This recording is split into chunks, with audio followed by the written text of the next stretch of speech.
Yang tidak kuat buktilah, yang tidak kuat sanksilah, maka tumpul hukum negara, tetapi tajam hukum rimba.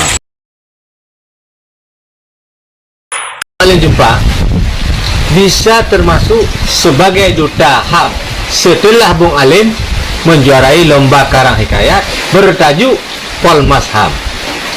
Bagaimana respon Anda tentang rekomendasi penyelesaian pelanggaran HAM berat non-yudisial oleh Presiden Jokowi?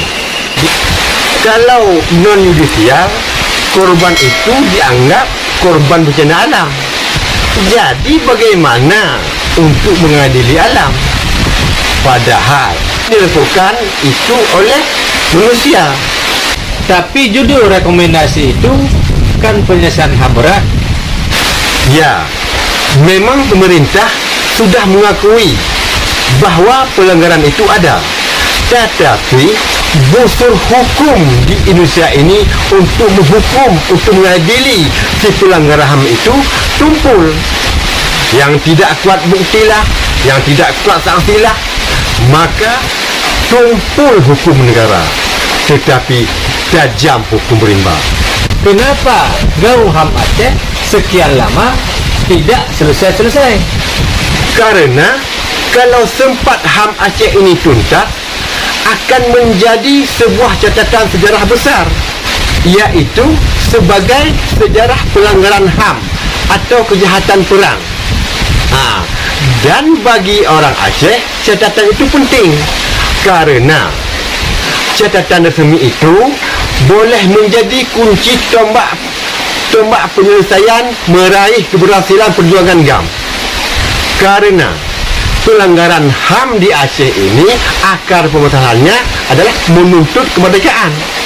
Menurut rekomendasi tersebut disebut penyelesaian non-yudisial, tapi tidak meninggalkan hukum yudisial. Bila penyelesaian secara non-yudisial telah memakan waktu sekian lama, jadi untuk penyelesaian secara hukum yudisial berapa lama lagi pula? Akhirnya hilang di telan malam.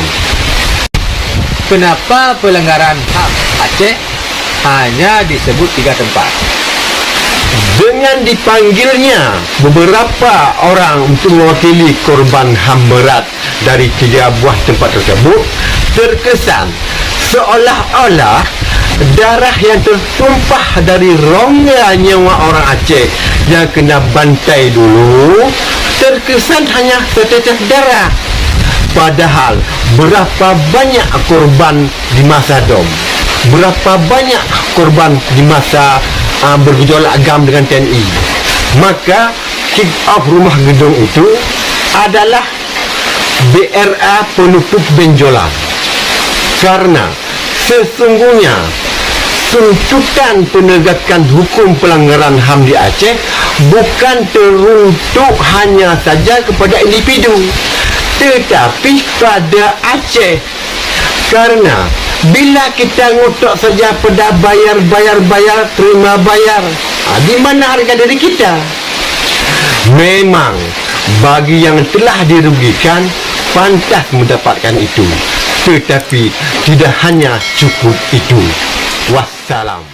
Roda.